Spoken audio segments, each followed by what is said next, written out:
আসসালামু আলাইকুম ওরহমতুল্লাহি ওবরাকাতু ইন্নাল হামদুলিল্লাহ ওয়াসসালাতু ওয়াসসালামু আলা রাসূলিল্লাহি ওয়া বা'দ। আজকের আলোচনা বিষয় হচ্ছে স্বপ্নে পানি দেখার ব্যাখ্যা কি হতে পারে। সাথে যুক্ত আছি আমি মুফতি জুবায়ের ইমাম। আলোচনা বুঝতে সাথেই থাকবেন। যারা এখনও চ্যানেলটি সাবস্ক্রাইব করেননি, সাবস্ক্রাইব করতে ভুলবেন না। ভেরিফাই চ্যানেলের ডিসক্রিপশন বক্সে ক্লিক করলে পেজ এবং আইডি আসবে। এটা ছাড়া আলাদা অন্য কোনো পেজ নেই, আইডি নেই, ইমো নেই, হোয়াটসঅ্যাপ নেই, টিকটক নেই। নাম ছবি দেখে বিভ্রান্ত হওয়া যাবে না। প্রত্যেক ভিডিওতে আলাদা আমি সাবধান করি, সতর্ক করি। স্বপ্নে পানি দেখার ব্যাখ্যা সাধারণত এলেম হয়ে থাকে এবং ইসলামের মাধ্যমেও কেউ কেউ এর ব্যাখ্যা করে থাকেন।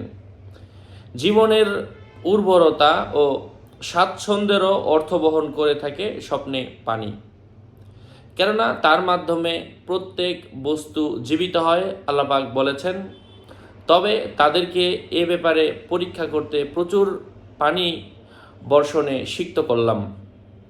মাঝে মধ্যে পানি দেখার অর্থ বীর্যের মাধ্যমে করা হয়ে থাকে, কেননা আল্লাহ পাক বীর্যকে পানি বলে নামকরণ করেছেন। আবারও অধিক পানিকে বীর্য বলে নামকরণ করে থাকে।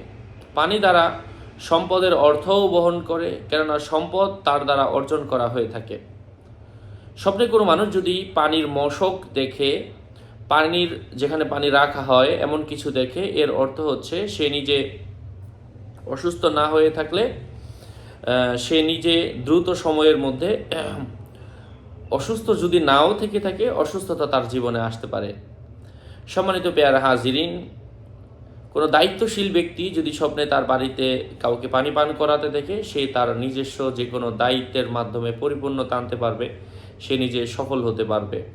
যদি পানি অপরিশোধিত হয়, অর্থাৎ ময়লা, তিক্ত, তাহলে সে নিজে বাস্তবিকভাবে অসুস্থ হওয়ার সম্ভাবনা রয়েছে এবং তার উপার্জন নষ্ট হয়ে যাওয়ার সম্ভাবনা রয়েছে।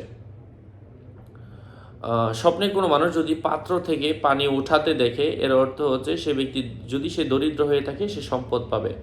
অবিবাহিত হয়ে থাকলে বিবাহ করবে, বিবাহিত হয়ে থাকলে তার স্ত্রী গর্ভবতী হবে অথবা তার দাসী তার থেকে গর্ভবতী হয়ে থাকবে।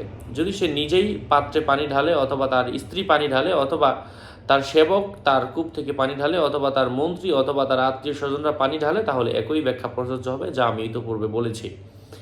সকলের মঙ্গল কামনা করে এখানেই শেষ করছি। দেখা হবে অন্য কোনো এপিসোডে। ওয়াসসালামু আলাইকুম ওয়া রাহমাতুল্লাহি ওয়া বারাকাতুহু।